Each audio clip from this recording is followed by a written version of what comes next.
हम student job पर आपका स्वागत है। हमारे चैनल को लाइक शेयर एंड सब्सक्राइब जरूर करें ताकि आने वाला नोटिफिकेशन, नई क्लास, नई भर्तियों की अपडेट जल्द से जल्द आपको मिलती रहे। हमने 41 जो भर्ती आई हुई थी या फिर ऑल इंडिया जो भी वैकेंसी आती है उनमें जो जीके का पोर्शन रहता है, उन जीके की संपूर्ण तैयारी है वो इस चैनल के माध्यम से हम आपको करवाएंगे। हमने एक संविधान से जो महत्वपूर्ण रिलेटेड क्वेश्चन थे उनकी एक क्लास डाल दिया है। ये सेकंड क्लास है हमारी, इतिहास प्राचीन भारत, यानी प्राचीन भारत का जो इतिहास है उसमें जो टॉप जो 300 प्रश्न है वो इस वीडियो के माध्यम से हम आपको बताएंगे। तो ये सभी इंडिया से जुड़ी सभी भर्तियों के लिए बहुत ही उपयोगी क्लास रहने वाली है। तो प्रश्नों पर चर्चा कर लेते हैं। अब लंबना करते हुए, आग का आविष्कार हुआ था पूरा पाषाण काल में। कश्ती तथा पहिए का आविष्कार हुआ था नवपाषाण काल में। नवपाषाण शब्द का सबसे पहले प्रयोग किया था जॉन लोवाक ने। चाक का आविष्कार हुआ था नवपाषाण काल में। चाक का आविष्कार कब हुआ? नवपाषाण काल में। सिंधु घाटी सभ्यता का काल माना जाता है 2350 ईस्वी पूर्व से 1750 ईस्वी पूर्व तक, यानी सर्वमान्य काल है, यही माना जाता है सिंधु घाटी सभ्यता का। सिंधु घाटी सभ्यता थी, सिंधु घाटी सभ्यता कैसी थी? आद्य ऐतिहासिक या काश्य युगीन सभ्यता थी। सिंधु सभ्यता की मुख्य विशेषता थी, तो क्या मुख्य विशेषता थी? नगर नियोजन। सिंधु घाटी सभ्यता के लोगों का मुख्य व्यवसाय था, तो क्या था? कृषि। सिंधु घाटी के लोग मुख्य व्यवसाय क्या करते थे? कृषि करते थे। सिंधु सभ्यता का प्रमुख फसल थी गेहूं और जौ। सिंधु घाटी सभ्यता में जो प्रमुख फसल थी वो गेहूं और जौ थी। सिंधु सभ्यता की लिपि कैसी थी? तो भाव चित्रात्मक लिपि। कैसी थी? भाव चित्रात्मक लिपि थी। आदि मानव ने सर्वप्रथम सीखा था, तो आदि मानव ने सर्वप्रथम क्या सीखा? आग जलाना। आग जलाना ही उन्होंने सर्वप्रथम सीखा था। सर्वप्रथम पालतू बनाया गया जानवर कौन सा था? तो सर्वप्रथम किस जानवर को पालतू बनाया गया? तो कुत्ता। कुत्ते को सर्वप्रथम पालतू जानवर बना गया था। इतिहास का पिता कहा जाता है। इतिहास का पिता किसे कहा जाता है? तो हेरोडोटस को इतिहास का पिता कहा जाता है। हड़प्पा किस नदी के तट पर स्थित है? तो हड़प्पा किस नदी के तट पर है? रावी नदी के, पाकिस्तान के रावी नदी पर है। रावी नदी कहाँ है? पाकिस्तान के मोंटगोमरी जिला है, वहां पर क्या है? हड़प्पा सभ्यता विकसित है। हड़प्पा की खुदाई की कब की गई थी? तो 1921 में। किसने की? दयाराम साहनी द्वारा। हड़प्पा सभ्यता को सिंधु सभ्यता का नाम दिया था, तो हड़प्पा सभ्यता का सिंधु सभ्यता का नाम किसने दिया? जॉन मार्शल ने। हड़प्पा का 2 बार सर्वेक्षण किया था। हड़प्पा का 2 बार सर्वेक्षण किसने किया था? जनरल कनिंघम ने। जनरल कनिंघम ने हड़प्पा का 2 बार सर्वेक्षण किया था। हड़प्पा की सर्वप्रथम खोज की थी, तो हड़प्पा की सर्वप्रथम खोज किसने की थी? चार्ल्स मेसन ने। जो कब की थी? 1826 ईस्वी में इन्होंने खोज की थी। सिंधु सभ्यता के सर्वाधिक प्राचीन पुरास्थल था। सिंधु सभ्यता के सर्वाधिक प्राचीन पुरास्थल कौन सा था? सुदकागडोर, जो कहाँ पे है? बलूचिस्तान में है। सिंधु सभ्यता के सर्वाधिक पूर्वी पुरास्थल था, तो सिंधु सभ्यता के जो पूर्व, पश्चिम, उत्तर, दक्षिण जो पुरास्थल थे उन कौन से थे? तो सबसे जो सर्वाधिक पुरास्थल था तो वो था आलमगीरपुर, मेरठ, उत्तर प्रदेश में है। ये जो पूर्वी स्थल है ये कहाँ है? उत्तर प्रदेश में। किस जिले में? तो मेरठ जिले में है। सिंधु सभ्यता के सर्वाधिक उत्तरी पुरास्थल कौन सा था? तो उत्तरी पुरास्थल कौन सा था? मांदा, अखनूर जिले में, जम्मू कश्मीर में। ये कौन सा है? सबसे उत्तरी है, जो कहाँ है? जम्मू कश्मीर में। सिंधु सभ्यता के सर्वाधिक दक्षिण पुरास्थल था, तो सबसे दक्षिण में पुरास्थल था दाइमाबाद, अहमदनगर, महाराष्ट्र। अहमदनगर महाराष्ट्र में ये सर्वाधिक दक्षिण पुरास्थल था। सिंधु सभ्यता का कुल क्षेत्रफल है, तो सिंधु सभ्यता का कुल क्षेत्रफल कितना है? 12,99,600 वर्ग किलोमीटर है। सॉरी, ये किलोमीटर में यहाँ पर नहीं लिखा हुआ है। सिंधु सभ्यता के समूचे क्षेत्रफल का आकार है, तो सिंधु सभ्यता के समूचे क्षेत्रफल का आकार कैसा है? तो आकार है त्रिभुजाकार। हड़प्पा को मेसोपोटामिया का उपनिवेश कहा था, तो हड़प्पा का मेसोपोटामिया का उपनिवेश किसने कहा था? वहीलर ने। वहीलर ने क्या कहा था? हड़प्पा को मेसोपोटामिया का उपनिवेश कहा था। सिंधु सभ्यता का प्रमुख बंदरगाह था, तो सिंधु सभ्यता का प्रमुख बंदरगाह कौन सा था? लोथल, जो कहाँ है? गुजरात में। किस नदी के तट पर? भोगवा नदी के तट पर। आपको एक प्रश्न में भी 3-3, 4-4 प्रश्न मिल जाएंगे, जिससे 300 के इस एक वीडियो के माध्यम से आप 500 प्रश्न आपको मिल जाएंगे। अगला नेक्स्ट क्वेश्चन है, मोहनजोदड़ो किस नदी के तट पर स्थित है? तो मोहनजोदड़ो किस नदी के तट पर है? सिंधु नदी के तट पर है, पाकिस्तान के लरकाना जिले में। ये सिंधु नदी कहाँ है? पाकिस्तान के लरकाना जिले में। कहाँ है? मोहनजोदड़ो है। मोहनजोदड़ो की खोज की थी, तो मोहनजोदड़ो की खोज किसने की थी? राखलदास बनर्जी ने 1922 ईस्वी में खोज की थी। मोहनजोदड़ो आधुनिक पाकिस्तान में, मोहनजोदड़ो की लोकेशन अभी क्या है? तो अभी आधुनिक वो किस में है? तो पाकिस्तान में है। मोहनजोदड़ो का अर्थ क्या है? मृतकों का टीला। मोहनजोदड़ो से प्राप्त प्रमुख स्मारक है, तो मोहनजोदड़ो से प्राप्त प्रमुख कौन से? वृहद स्नानागार है, जो 47.71 मीटर इंटू 15.23 मीटर, ये क्या है? इनकी लंबाई और चौड़ाई है। मोहनजोदड़ो से प्राप्त बड़ी इमारत है, तो मोहनजोदड़ो से सबसे बड़ी इमारत कौन सी? अनागार है, जिसकी लंबाई चौड़ाई और ऊंचाई इस प्रकार है 11.88 metre into 7.01 metre into 2.43 metre. ये क्या है? सबसे बड़ी इमारत जो अनागार है उसकी ये माप है। हड़प्पा के लोग अनभिज्ञ थे लोहा धातु से, तो हड़प्पा के लोग किस धातु से अनभिज्ञ थे? तो ये लोहे धातु से अनभिज्ञ थे। मेसोपोटामिया आधुनिक नाम इराक का अर्थ है, तो मेसोपोटामिया में आधुनिक नाम इराक है उसका, तो ये किस, उसका अर्थ क्या है? तो अर्थ है दो नदियों के बीच की भूमि है, उसे ही मेसोपोटामिया कहा जाता है। सिंधु सभ्यता का स्थल कालीबंगा, तो कालीबंगा प्रश्न आ जाता है किस राज्य में है? तो ये राजस्थान में का शाब्दिक अर्थ है, तो कालीबंगा सभ्यता का शाब्दिक अर्थ है काले रंग की चूड़ियां। सिंधु घाटी के लोगों ने पूजा की थी, तो सिंधु घाटी के लोगों ने किसकी पूजा की थी? माता देवी की पूजा की थी।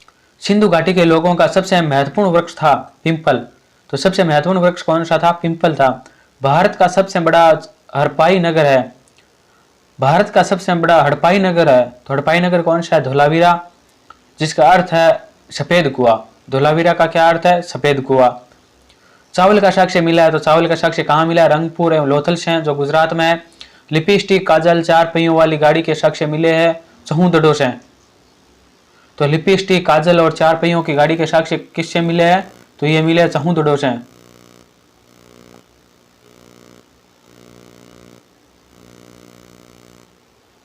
कांसे की नर्तकी पुजारी का भवन के साक्ष्य मिले हैं, तो कांसे की नर्तकी पुजारी का भवन, इन सभी का साक्ष्य कहां से मिला है? तो इन सभी का साक्ष्य मोहनजोदड़ो से मिला है। हड़प्पा के लोगों का सबसे प्रिय पशु था, तो हड़प्पा के लोगों का सबसे प्रिय पशु कौन सा था? तो वो था कुबड़ वाला सांड। मिट्टी के हल खिलौना के साक्ष्य मिले हैं, तो मिट्टी के हल और खिलौने के साक्ष्य कहां से मिले हैं? किस स्थान से मिले हैं? तो बनवाली से मिले हैं। हड़प्पा वासियों का प्रमुख खेल था, तो हड़प्पा वासियों का प्रमुख खेल कौन सा था? तो वो था पासा। हड़प्पावासी तौल में व्यवहार करते थे, तो हड़प्पावासी तौल में व्यवहार करते थे 16 या इनके आवर्तों का इस्तेमाल करते थे, जैसे 16, 32, 48 इस प्रकार की आवर्तों का हड़प्पावासी तौल में व्यवहार करते थे। वेदों की कुल संख्या है, तो वेदों की कुल संख्या कितनी है? 4 है। कौन कौन से? ऋग्वेद, सामवेद, यजुर्वेद, अथर्ववेद, ये 4 वेद है। सबसे प्राचीन वेद कौन सा है? तो सबसे प्राचीन वेद ऋग्वेद है। ऋग्वेद में मंडलों, सूक्तों एवं मंत्रों की संख्या है, तो ऋग्वेद में 10 मंडल है, 1028 सूक्त है और 10,580 मंत्र है। ऋग्वेद का 9वां मंडल समर्पित है, तो ऋग्वेद का 9वां मंडल किसे समर्पित है? ये सोमदेव को, सोमदेवता है उनको समर्पित है। गायत्री मंत्र जिसका रचयिता कौन थे? विश्वामित्र थे, तो ये गायत्री मंत्र लिया गया, ये कहां से लिया गया? तो ऋग्वेद के 3रे मंडल से लिया गया है। प्रश्न आ जाता है अगर गायत्री मंत्र किस वेद से लिया गया है? तो ऋग्वेद से, तो ऋग्वेद के कौन से मंडल से लिया गया है? तो 3रे मंडल से लिया गया है। ऋग्वेद सभ्यता का काल माना जाता है, ऋग्वेद जो सभ्यता थी उसका काल माना जाता है 1500 से 1000 ईस्वी पूर्व तक। ये 1500 से 1000 ईस्वी, ये क्या है? ईस्वी पूर्व तक इनका काल माना जाता है। ऋग्वेद में सबसे बाद का मंडल है, तो ऋग्वेद में सबसे अंतिम मंडल या बाद का मंडल कौन सा है? 10वां मंडल है, जिसे पुरुष सूक्त कहते हैं। ऋग्वेद में सर्वाधिक पवित्र नदी किसे माना जाता है? तो ऋग्वेद में सर्वाधिक पवित्र नदी है वो किसे माना जाता है? सरस्वती नदी को, जो अभी क्या हो गई है? विलुप्त हो गई है, और अंतरिक्ष से देखने पर इसका मार्ग का पता चलता है। ऋग्वेद में सर्वाधिक उल्लेखित नदी है, तो ऋग्वेद में सर्वाधिक उल्लेख किस नदी का हुआ है? तो सिंधु नदी का सर्वाधिक उल्लेख हुआ है। ऋग्वेद में वर्णित सबसे महत्वपूर्ण देवता है कौन सा है? तो ऋग्वेद में सबसे महत्वपूर्ण देवता कौन सा है? तो इंद्र देवता है, वो सबसे महत्वपूर्ण देवता है। ऋग्वेद में बाद में जोड़ा गया मंडल है, तो ऋग्वेद में बाद में जोड़ा गया मंडल कौन सा है? तो पहला एवं 10वां मंडल है वो बाद में जोड़ा गया था। सबसे पुरानी भारतीय दवा आयुर्वेद का उद्गम हुआ है, तो सबसे जो पुरानी भारतीय दवा है आयुर्वेद, उसका उद्गम हुआ है अथर्ववेद से। जो 4 वेद है उन्हीं में से एक वेद है अथर्ववेद, उसी अथर्ववेद से भारतीय आयुर्वेदियन का जन्म हुआ है। ऋग्वेद में गंगा तथा यमुना का उल्लेख मिलता है क्रमश 1 बार एवं 3 बार। तो गंगा का उल्लेख कितनी बार मिलता है? गंगा का उल्लेख 1 बार मिलता है और यमुना का उल्लेख है वो 3 बार मिलता है। भारतीय संगीत का जनक माना जाता है, तो किसे माना जाता है? सामवेद को। जो सामवेद है ये भारतीय संगीत का क्या है? जनक है। सामवेद का प्रथम लेखक माना जाता है जैमिनी को। तो सामवेद का लेखक कौन है? जैमिनी है। गद्य एवं पद्य वाला वेद है। गद्य एवं पद्य वाला वेद कौन सा है? यजुर्वेद। तंत्र मंत्र वाला वेद कौन सा है? तो अथर्ववेद सबसे बड़ा वेद है ये। वेदांग स्मृतियों तथा पुराणों की संख्या है। वेदांग और स्मृतियों तथा पुराणों की संख्या कितनी है? वेदांग कितने हैं? 6। स्मृतियां भी कितनी है? 6। और पुराणों की संख्या, तो पुराण कितने हैं? 18 पुराण है। पुराणों के रचयिता व संग्रहकर्ता माना जाता है। तो पुराणों के रचयिता तो है लोमहर्ष तथा उनके संग्रहकर्ता थे उनका पुत्र था उग्रसर्वा। उग्रसर्वा को क्या माना जाता है? पुराणों के संग्रहकर्ता माना जाता है। सर्वाधिक प्राचीन एवं प्रमाणिक पुराण है।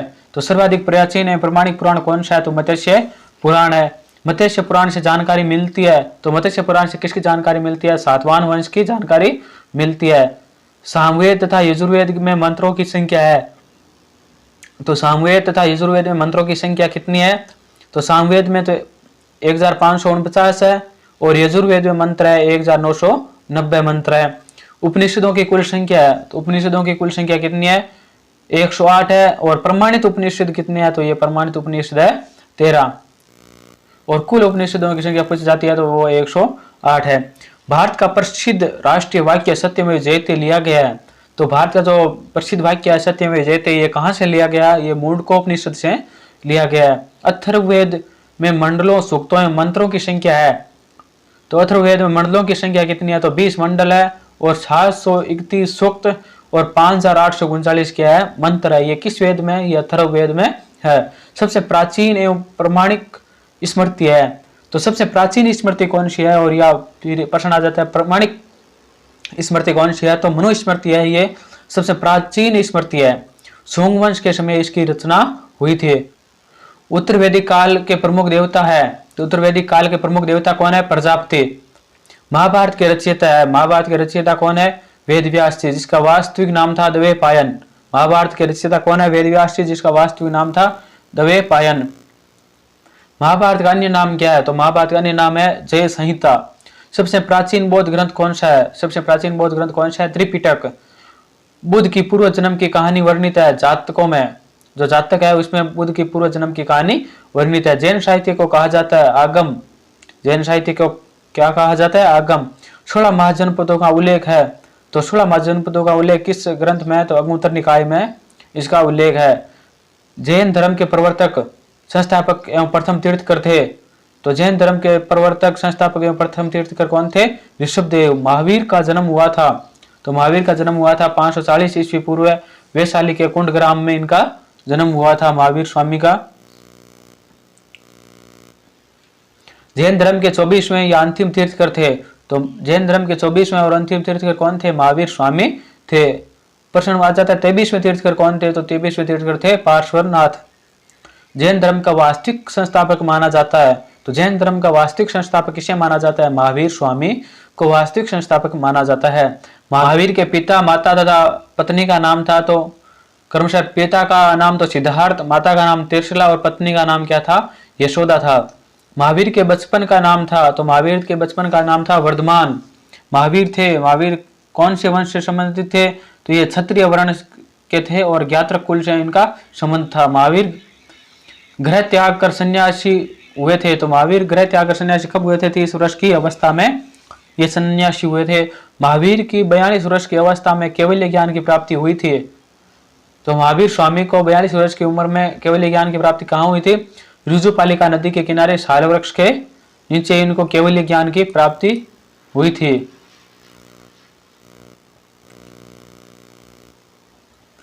जैन धर्म का प्रारंभिक इतिहास ज्ञात होता है। तो जैन धर्म का प्रारंभिक इतिहास है वो ज्ञात होता है कल्पसूत्र से, जो किसके द्वारा रचित है? भद्रबाहु द्वारा रचित है। महावीर के जीवन कृत्यों का विवरण मिलता है। तो महावीर के जीवन कृत्यों का विवरण कहाँ मिलता है? भगवती सूत्र में इनका वर्णन मिलता है। ऋषभदेव का प्रतीक चिन्ह क्या था? तो ऋषभदेव का प्रतीक चिन्ह सांड है। पार्श्वनाथ के 4 महाव्रतों में 5वां महाव्रत ब्रह्मचर्य को जोड़ा गया था। तो कब जोड़ा गया, किसने जोड़ा था? तो ये था महावीर ने। महावीर ने पार्श्वनाथ के 4 महाव्रतों और में 5वां महाव्रत ब्रह्मचर्य जोड़ा था। ये किसने जोड़ा था? तो महावीर ने जोड़ा था। महावीर की पुत्री तथा दामाद का नाम था। तो महावीर की पुत्री का नाम प्रियदर्शनी तथा दामाद का नाम जमाली था। महावीर का प्रथम अनुयायी था। तो महावीर का प्रथम अनुयायी कौन था? तो जामाली। तो जामाली कौन था? इनका दामाद था।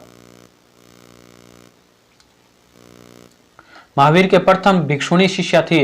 तो प्रथम भिक्षुणी शिक्षा कौन थी? पद्मावती चंपा नरेश दादीवाहन की पुत्री थी ये। महावीर के सर्वप्रथम उपदेश दिया था। तो महावीर ने सर्वप्रथम उपदेश कहाँ दिया था? पावापुरी में। और किस भाषा में दिया था? तो प्राकृत भाषा में दिया था। इन्होंने सर्वप्रथम उपदेश दिया। जैन धर्म के प्रचार के लिए अपनाया गया था। तो जैन धर्म के प्रचार के लिए कौन सी भाषा अपनाई गई थी? तो ये प्राकृत भाषा अपनाई गई थी।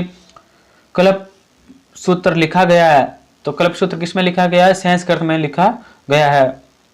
महावीर के 11 शिष्य थे जो कहलाते थे गणधर। महावीर के 11 शिष्य क्या कहलाते थे? गणधर। जैन धर्म के 2 संप्रदाय थे। तो जैन धर्म के 2 संप्रदाय कौन कौन से थे? श्वेतांबर जिसे स्थूल भद्र कहते हैं, और दिगंबर जिसको भद्रबाहु कहा जाता है। जैन धर्म के त्रिरत्न कौन कौन से है? तो जैन धर्म के त्रिरत्न कौन से है? सम्यक दर्शन, सम्यक ज्ञान और सम्यक आचरण। जैन धर्म का प्रतीक चिन्ह था। तो जैन धर्म का प्रतीक चिन्ह क्या था? सांड। महावीर का प्रतीक चिन्ह क्या है? तो महावीर का प्रतीक चिन्ह कौन सा था? तो ये था सिंह। सिंह प्रतीक चिन्ह किसका था? महावीर स्वामी का।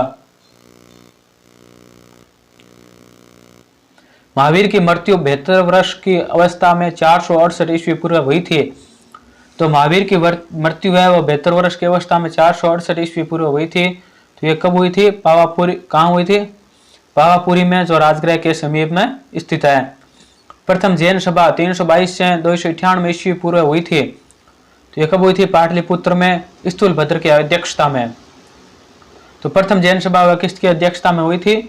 तो स्थूलभद्र की अध्यक्षता में हुई थी। और कहाँ हुई थी? पाटलिपुत्र में। द्वितीय जैन सभा 512 ईस्वी में हुई थी। तो द्वितीय जैन सभा कहाँ हुई थी? वल्लभी में। देव धीरसमा की अध्यक्षता में ये द्वितीय जैन सभा हुई थी। खजुराहो में जैन मंदिरों का निर्माण कराया था। खजुराहो में जैन मंदिरों का निर्माण किसने करवाया था? चंदेल शासकों ने। जैन धर्म में जीवन का अंतिम लक्ष्य है तो निवारण। जैन धर्म में जीवन का अंतिम लक्ष्य क्या है? निवारण है।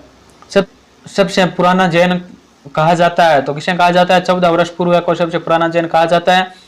महावीर स्वामी को निवारण प्राप्त हुआ था। तो महावीर स्वामी को निवारण कहाँ प्राप्त था? मल्ल राजा षष्ठीपाल के राजप्रसाद में इनको निर्माण प्राप्त हुआ था। महावीर के मृत्यु के बाद जैन संघ का अध्यक्ष बना। तो महावीर की मृत्यु के बाद जैन संघ का अध्यक्ष कौन था? शूद्रमन जैन संघ का अध्यक्ष बना था।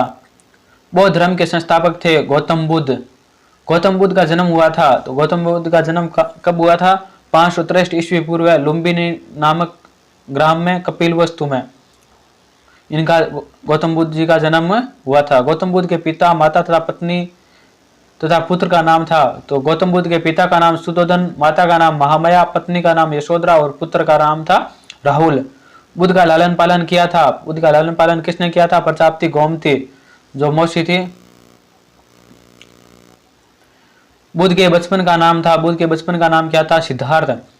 बुद्ध का वंश वर्ण तथा गोत्र था। तो वंश क्या था? शाक्य, वर्ण क्षत्रिय और गोत्र गौतम था। 29 वर्ष की अवस्था में बुद्ध द्वारा गृह त्याग की घटना कहलाई। तो 29 वर्ष की अवस्था में जो बुद्ध ने गृह त्याग कर दिया वो घटना किस नाम से जानी जाती है? तो वो जानी जाती है महाभिनिष्क्रमण, जिसका प्रतीक गृह त्याग की जो घटना है उसका प्रतीक है घोड़ा। 35 वर्ष की अवस्था में 49वें दिन बुद्ध को बोध गया में ज्ञान प्राप्त हुआ था। कहाँ हुआ था? निरंजना नदी के तट पर पिंपल वृक्ष के नीचे इनको क्या हुआ? ज्ञान की प्राप्ति हुई थी। बुद्ध द्वारा ज्ञान प्राप्ति की घटना कहलाती है। तो बुद्ध द्वारा जो ज्ञान प्राप्त हुई उस घटना को क्या कहता है? संबोधि या निवारण। बुद्ध ने प्रथम उपदेश दिया था। तो बुद्ध ने प्रथम उपदेश कहाँ दिया था? वो दिया था सारनाथ में। जो पाली भाषा में दिया था। बुद्ध द्वारा दिया गया प्रथम उपदेश कहलाया, बुद्ध द्वारा जो प्रथम उपदेश दिया गया था वो क्या कहलाया था? धर्मचक्र परिवर्तन। प्रथम उपदेश है वो धर्मचक्र परिवर्तन कहलाया गया। बुद्ध के जन्म, ज्ञान तथा मृत्यु का प्रतीक है। बुद्ध में जन्म, ज्ञान तथा मृत्यु का प्रतीक क्या है? जन्म का प्रतीक कमल, ज्ञान का पिंपल और मृत्यु का स्तूप प्रतीक है। बुद्ध के घोड़ा तथा सारथी का नाम है, तो बुद्ध के घोड़े का नाम घोड़ा छदव था और सारथी चाण था। बुद्ध के प्रथम गुरु थे अलार कलाम। बुद्ध के प्रथम गुरु कौन थे? अलार कलाम। बुद्ध ने सर्वाधिक उपदेश दिए थे, तो बुद्ध ने सर्वाधिक उपदेश कहाँ दिए थे? श्रावस्ती, कौशल प्रदेश की राजधानी में। बुद्ध धर्म के त्रिरत्न है बुद्ध, धम्म और संघ, ये बुद्ध धर्म के क्या है? बौद्ध धर्म के त्रिरत्न है। 80 वर्ष की अवस्था में बुद्ध की मृत्यु हुई थी। तो बुद्ध की मृत्यु कहाँ हुई थी? कुशीनगर, उत्तर प्रदेश में हुई थी 483 ईस्वी पूर्व में। बुद्ध की मृत्यु की घटना कहलाती है महापरिनिर्वाण। घटना क्या कहलाती है? महापरिनिर्वाण। बौद्ध संघ में प्रवेश पाने को कहा जाता है उपसंपदा। बौद्ध संघ में प्रवेश पाने को उपसंपदा कहा जाता है। बुद्ध के अनुयायी शासक थे, तो बुद्ध के अनुयायी शासक कौन कौन से थे? बिंबिसार, प्रसेनजीत, अशोक तथा उदयन। पाटलिपुत्र, कुसुमपुर, जो पाटलिपुत्र का प्राचीन नाम कुसुमपुर था, नगर की स्थापना की थी तो किसने की थी? उदयन ने गंगा एवं सोन नदी के संगम पर की थी। बौद्ध धर्म का परम लक्ष्य है निवारण, अर्थ दीपक का बुझ जाना। निवारण है, इसका अर्थ क्या होता है? दीपक का बुझ जाना। बौद्ध संघ में प्रवेश करने वाली पहली महिला थी, तो बौद्ध संघ में प्रवेश करने वाली पहली महिला कौन थी? सौतेली माँ प्रजापति गोमती। ये सौतेली माँ थी प्रजापति गोमती, ये बौद्ध संघ में प्रवेश होने वाली प्रथम महिला थी। आजीविका संप्रदाय के प्रवर्तक थे मोकलीपुत्र गोसाल, ये आजीविका संप्रदाय में प्रवर्तक थे मोकलीपुत्र गोसाल। महावीर एवं बुद्ध दोनों ने उपदेश दिए थे। महावीर एवं बुद्ध ने दोनों ने उपदेश दिए थे, तो कब दिए थे? बिंबिसार के शासनकाल में इन्होंने उपदेश दिए थे। अष्टांगी मार्ग का संबंध है बौद्ध धर्म से। प्रथम बौद्ध संहिता महाकश्यप की अध्यक्षता में हुआ था, तो प्रथम बौद्ध संहिता किसकी अध्यक्षता में हुई थी? तो महाकश्यप की अध्यक्षता में हुई थी। और कब हुई थी? 483 ईस्वी पूर्व में। कहां पर हुई थी? राजगृह में। और किसके शासनकाल में? अजातशत्रु के शासनकाल में। एक ही प्रश्न में 4-4 प्रश्न आपको मिल जाएंगे। द्वितीय बौद्ध संहिता सभा कामी की अध्यक्षता में हुई थी। कब हुई थी? 383 ईस्वी पूर्व, वैशाली में, काला अशोक के समय। तृतीय बौद्ध संहिता मोगलीपुत्र की अध्यक्षता में हुई थी। कब हुई थी? ये 251 ईस्वी पूर्व, पाटलिपुत्र में हुई थी। स्थान पूछ लिया जाता है पाटलिपुत्र। और किसके शासनकाल में थी? अशोक के शासनकाल में तृतीय बौद्ध संहिता हुई थी। चतुर्थ बौद्ध संहिता की अध्यक्षता किसने की थी? वसुमित्र एवं अश्वघोष की अध्यक्षता में हुई थी। और कब हुई थी? प्रथम शताब्दी में। कहां पर? कश्मीर में। किसके शासनकाल में? कृष्ण के समय में हुई थी। हर्यक वंश 544 से 412 ईस्वी पूर्व का प्रथम शक्तिशाली शासक था। हर्यक वंश का प्रथम शक्तिशाली शासक कौन सा था? तो बिंबिसार था। हर्यक वंश का अंतिम शासक कौन था? नागदशक उदयन का यह पुत्र था। शिशुनाग वंश का संस्थापक तथा अंतिम शासक था, तो शिशुनाग वंश का संस्थापक शिशुनाग था। तो और अंतिम शासक पूछा जाता है तो यह था नंदीवर्धन। नंद वंश का संस्थापक कौन था? महापद्मनंद, जिसका अग्रसेन नाम से भी जाना जाता है। नंद वंश का अंतिम शासक कौन था? तो यह था धनानंद, जिसको अग्रमाज के नाम से भी जाना जाता है। भारत का प्रथम विदेशी आक्रमण किया था, तो भारत पर प्रथम विदेशी आक्रमण किसने किया था? ईरानियों ने। दूसरा आक्रमण किसने किया था? वो किया था सिकंदर ने। सिकंदर जो एक क्या था? यूनानी था, ने भारत विजय का अभियान प्रारंभ किया।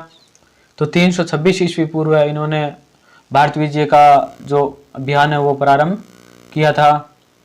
मगध की प्रारंभिक राजधानी थी गिरिव्रज, जिसको राजगृह नाम से भी जाना जाता है। तो मगध की प्रारंभ की राजधानी कौन सी थी? गिरिव्रज थी। सिकंदर और पोरस के बीच युद्ध को कहा जाता है हाइडेस्पिस का युद्ध या फिर विस्ता या झेलम का युद्ध। जो सिकंदर और पोरस के बीच में युद्ध हुआ था उसे झेलम का युद्ध भी कहा जाता है, विस्ता का युद्ध भी कहा जाता है, हाइडेस्पिस का युद्ध भी कहा जाता है। सिकंदर की मृत्यु हुई थी, तो सिकंदर की मृत्यु कहाँ हुई थी? बेबीलोन में 323 ईस्वी पूर्व हुई थी इनकी मृत्यु। कश्मीर के इतिहास में से संबंधित पुस्तक है राज तरंगिणी। राज तरंगिणी के लेखक कौन है? कल्याण। अष्टाध्यायी के लेखक है पाणिनि। अष्टाध्यायी क्या है? संस्कृत भाषा में व्याकरण की प्रथम पुस्तक है, कौन सी है? तो वो अष्टाध्यायी है। वो किस भाषा में है? ये संस्कृत भाषा में, और उनके लेखक है पाणिनि। इस्लाम धर्म के संस्थापक थे हजरत मोहम्मद। इस्लाम धर्म के संस्थापक कौन थे? हजरत मोहम्मद। हजरत मोहम्मद का जन्म हुआ था मक्का में 570 ईस्वी को। हिजरी संवत की शुरुआत हुई थी 622 ईस्वी से। 622 ईस्वी में हिजरी संवत की क्या हुई थी? शुरुआत हुई थी। हजरत मोहम्मद की मृत्यु हुई थी, तो हजरत मोहम्मद की मृत्यु कब हुई? 8 जून 632 ईस्वी को। सिकंदर, जिसे अलेक्जेंडर नाम से भी जाना जाता है, का जन्म एवं मृत्यु क्या है? तो इनका जन्म 356 ईस्वी पूर्व हुआ और मृत्यु 323 ईस्वी पूर्व में हुई थी। और पिता का नाम था फिलिप। सिकंदर के पिता का नाम था फिलिप, और सिकंदर के गुरु का नाम क्या था? अरस्तु। सिकंदर का सेनापति कौन था? तो सेनापति था सेल्यूकस निकेटर। विपाशा नदी के नाम से जाना जाता है। विपाशा नदी के नाम से किसे जाना जाता है? तो व्यास नदी को विपाशा नदी के नाम से भी जाना जाता है। नंद वंश के पतन तथा मौर्य वंश के उत्थान की जानकारी मिलती है मुद्रा राक्षस में। नंद वंश के पतन और मौर्य वंश के उत्थान की जानकारी कहाँ मिलती है? मुद्रा राक्षस में, जो किसके द्वारा रचित है? विशाखदत्त के द्वारा रचित है। भारतीय पटल पर आर्य उभरे थे, तो भारतीय पटल पर आर्य कब उभरे थे? 2500 से 1500 ईस्वी पूर्व ये आर्य भारतीय पटल पर उभरे थे।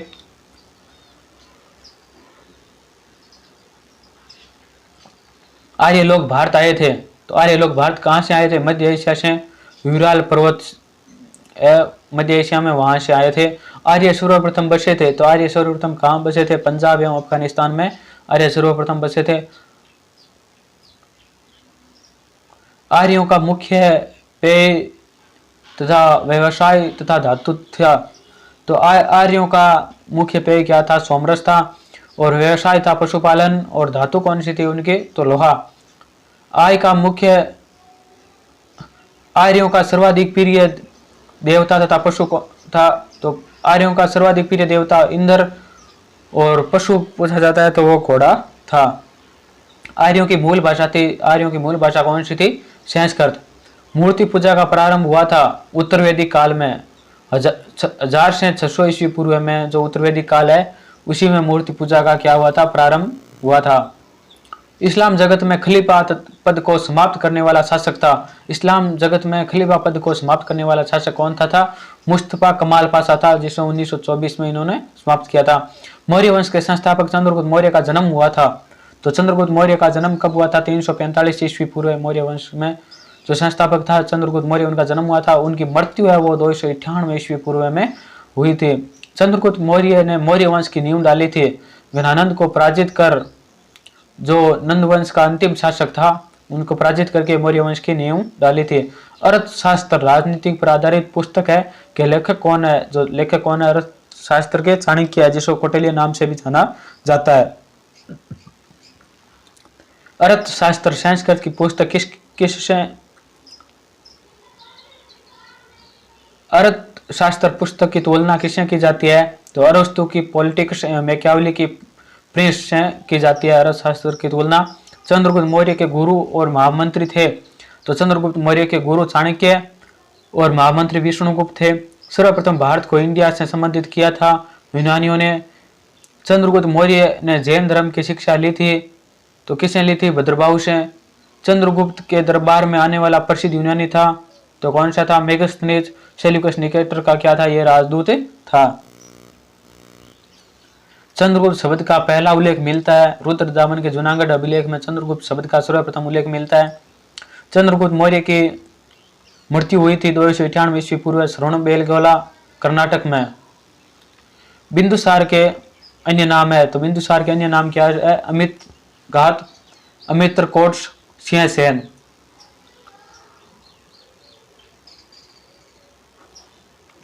इंडिका पुस्तक को लिखा था, इंडिका पुस्तक को किसने लिखा था? मेगस्थनीज ने।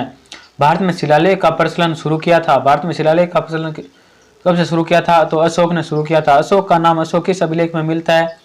तो मास के आंध्र प्रदेश एवं गुजरात मध्य प्रदेश में जो शिलालेख है उसमें अशोक का नाम अशोक मिलता है। सांची का सपूत मध्य प्रदेश, सांची का सपूत मध्य प्रदेश बनवाया था अशोक ने। श्रीनगर की स्थापना की थी, तो श्रीनगर की स्थापना अशोक ने की थी वित्सता नदी के किनारे, और वित्सता नदी के नया नाम है व्यास नदी। अशोक के गुरु थे, अशोक के गुरु कौन थे? मोगलीपुत्र तीस। अशोक के बौद्ध धर्म की दीक्षा ली थी, अशोक ने बौद्ध धर्म की दीक्षा किसने ली थी? उपगुप्त से। अशोक का सबसे छोटा अभिलेख है, तो सबसे छोटा अभिलेख कौन सा है? रुमनदेही अभिलेख। अशोक का सबसे बड़ा स्तंभलेख है, तो अशोक का सबसे बड़ा स्तंभलेख कौन सा है? 7वां स्तंभलेख है, वो सबसे बड़ा स्तंभलेख है। अशोक का अन्य नाम था, तो अशोक का अन्य नाम क्या था? देवानाम पीर्य और पीर्यदर्शी है।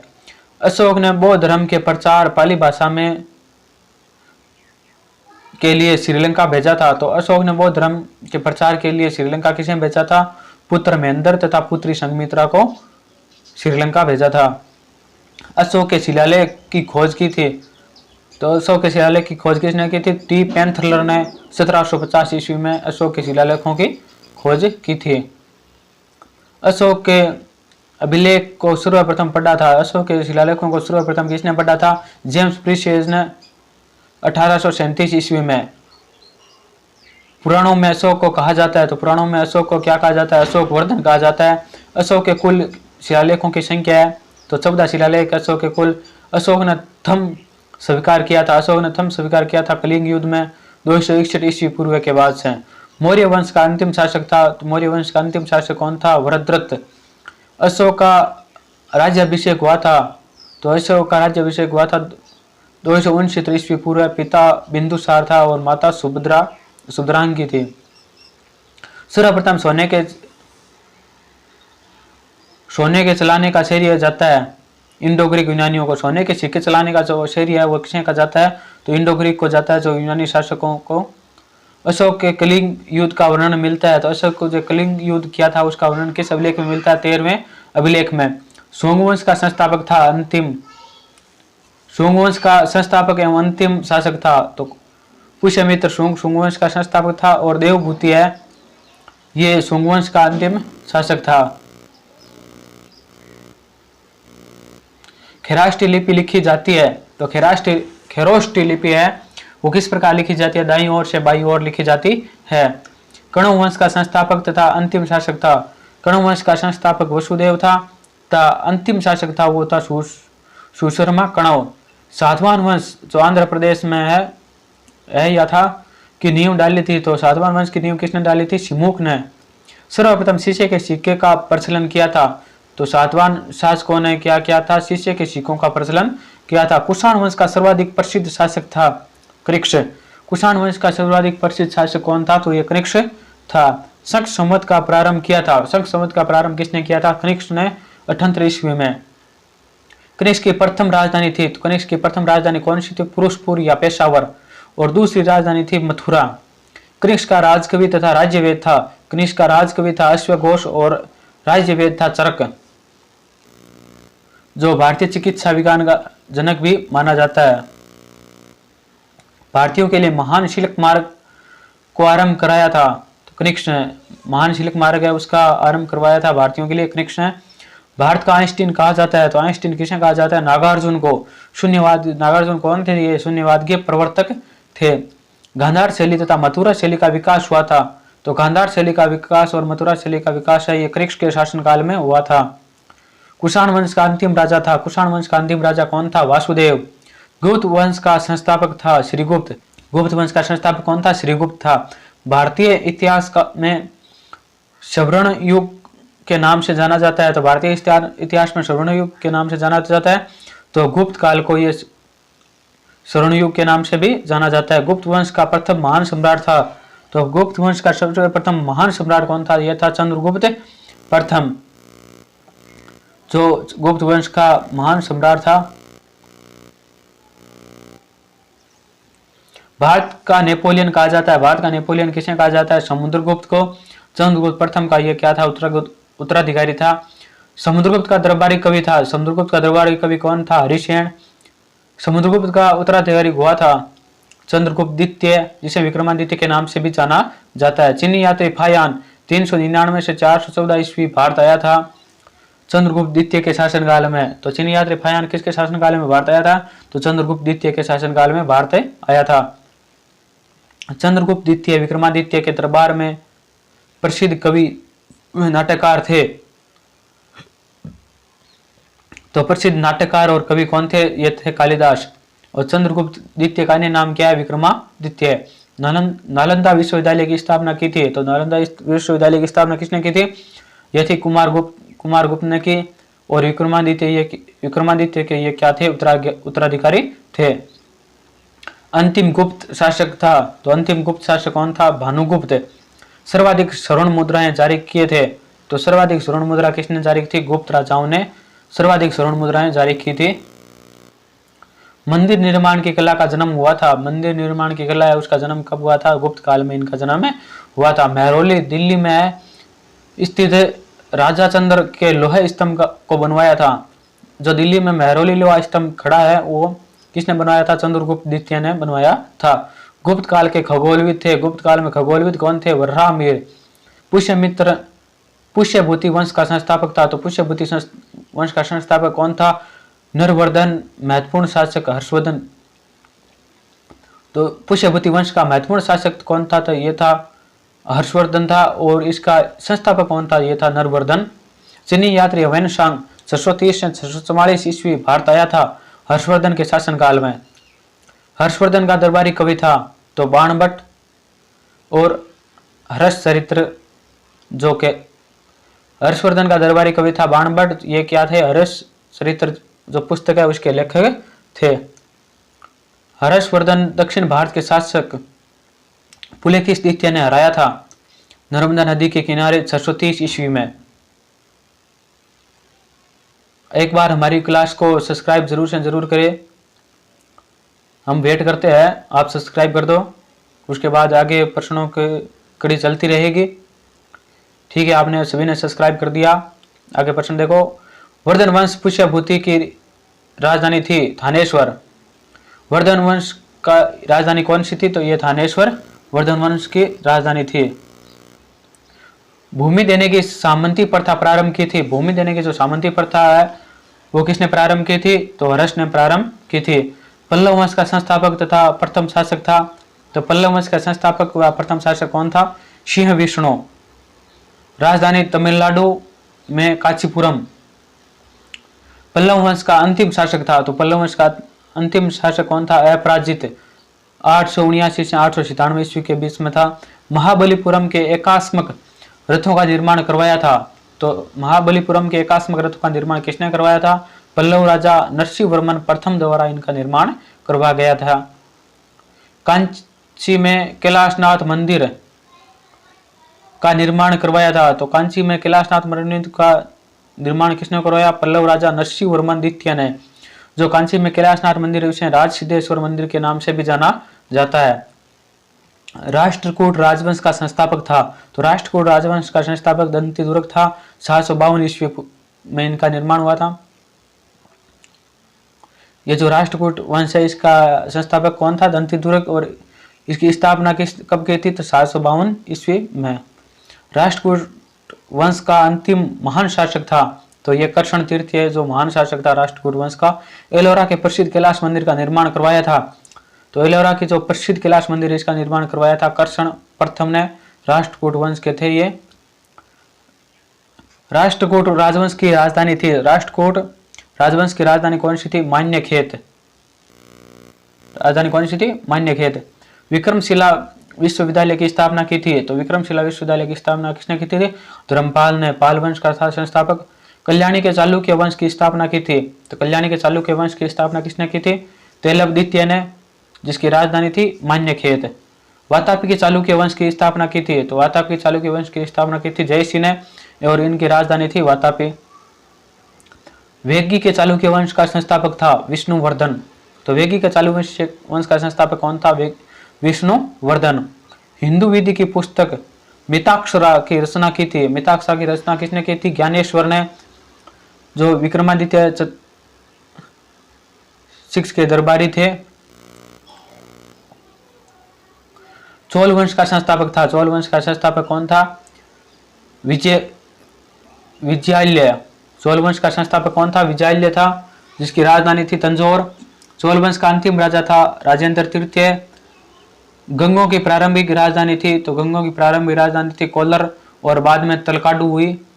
पाल वंश का संस्थापक था, तो पाल वंश का संस्थापक गोपाल था और इनकी राजधानी थी मुंगेर।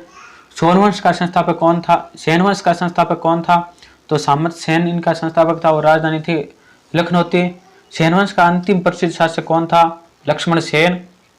सेन वंश का अंतिम या प्रसिद्ध शासक कौन था? तो यह था लक्ष्मण सेन। गीत गोविंद के रचयिता या जयदेव दरबारी कवि थे। गीत गोविंद के रचयिता थे जयदेव। ये किसके दरबारी कवि थे? ये लक्ष्मण सेन के दरबारी कवि थे।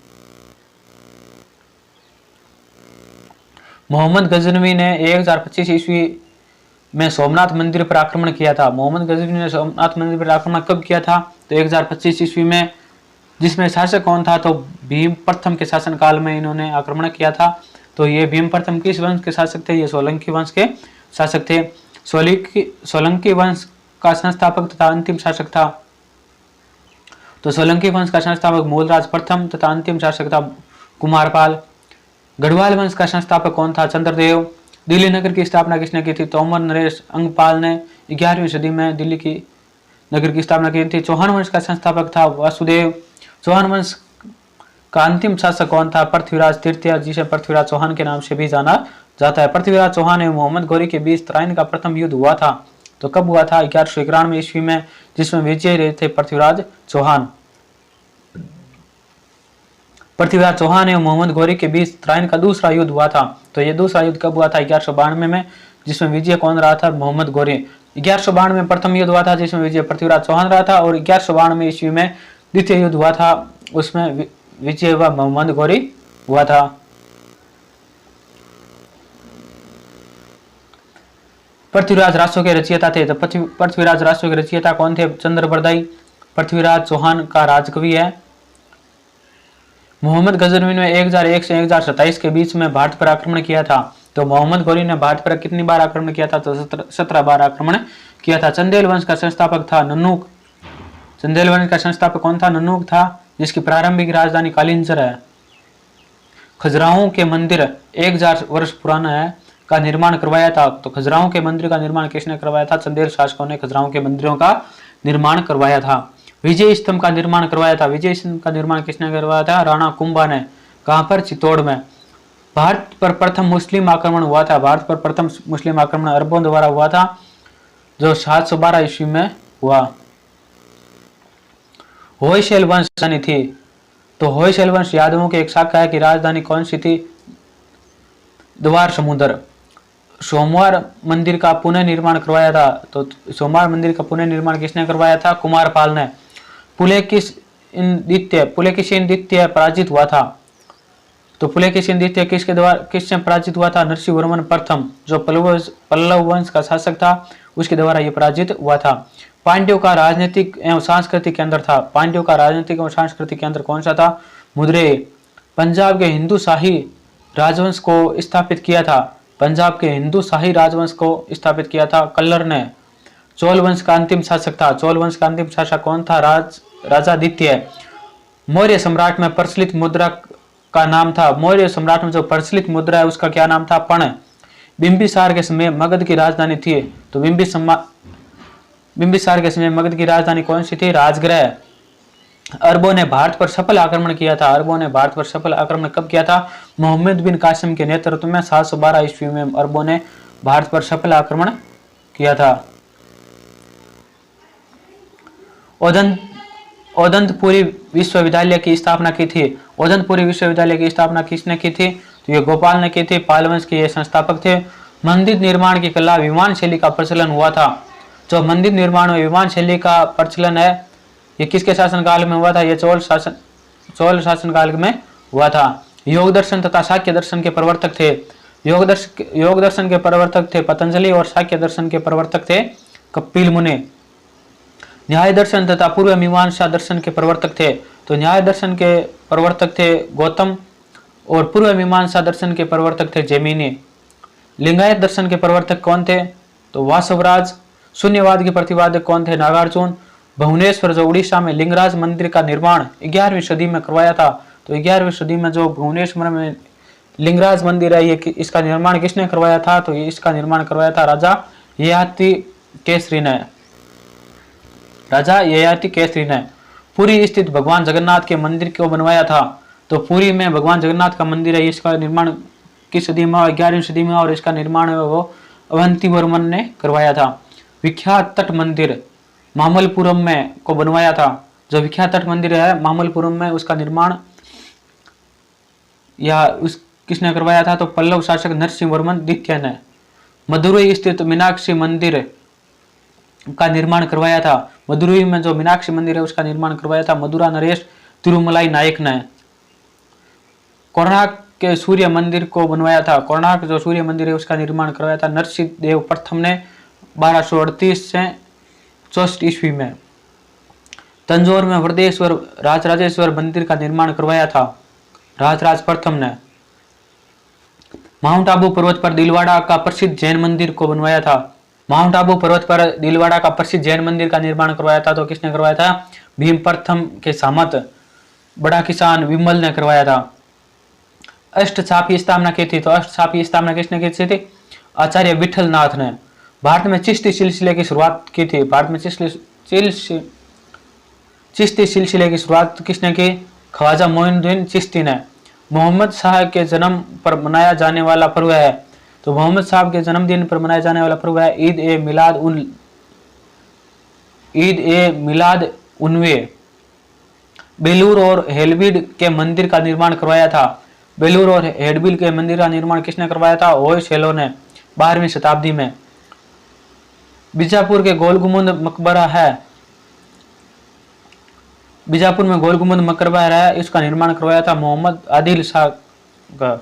तो बीजापुर में जो गोल गुंबद मकबरा ये किसका है? तो मोहम्मद आदिल शाह का है। हैदराबाद स्थित 4 मंदिर का निर्माण करवाया था मोहम्मद कुली कुतुब शाह ने। पुष्टि मार्ग के दर्शन की स्थापना की थी? तो पुष्टि मार्ग के दर्शन की स्थापना किसने की थी? तो ये की थी वल्लभाचार्य ने। पुष्टि मार्ग के दर्शन की स्थापना किसने की थी? वल्लभाचार्य ने। विशिष्ट द्वैत सिद्धांत के प्रतिपादक थे? तो विशिष्ट द्वैत सिद्धांत के प्रतिपादक थे रामानुजम।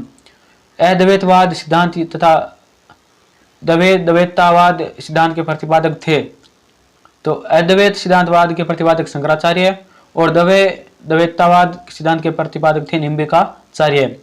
द्वैतवाद तथा शुद्ध द्वैत सिद्धांत के प्रतिपादक थे? द्वैतवाद सिद्धांत के प्रतिपादक माधवाचार्य और शुद्ध द्वैत सिद्धांत के प्रतिपादक थे ये वल्लभाचार्य थे। हमने इस छोटी सी क्लास में 299 यानी 300% करवा दिया है, और ये पर्सन सुपरफास्ट करवाई है जो आपके तैयारी में कम समय लेगा और रिवीजन में बहुत ही महत्वपूर्ण योगदान देगा। ये पर्सन प्राचीन भारत का इतिहास है उससे रिलेटेड थे, जो महत्वपूर्ण प्रश्न थे जो बार बार परीक्षा में पूछे जाने वाले थे, उन प्रश्नों को हमने इस वीडियो के माध्यम से करवाया है। और हमारे channel Alam study and job को लाइक शेयर एंड सब्सक्राइब अपने प्यारे हाथों से सब्सक्राइब जरूर से जरूर करें, जिससे हमें मोटिव मिलता है और हम और इस प्रकार के मोस्ट प्रश्न जो बार बार परीक्षा में पूछे जाते हैं उन प्रश्नों की सीरीज लेकर आए। और इन प्रश्नों में हमने सावधानी बरती है, फिर भी अगर कोई समस्या हो जाती है तो हमें कमेंट बॉक्स में कमेंट कर सकता है, जिससे हम उसकी समस्या का समाधान करने की कोशिश करेंगे। जय हिंद, जय भारत, धन्यवाद।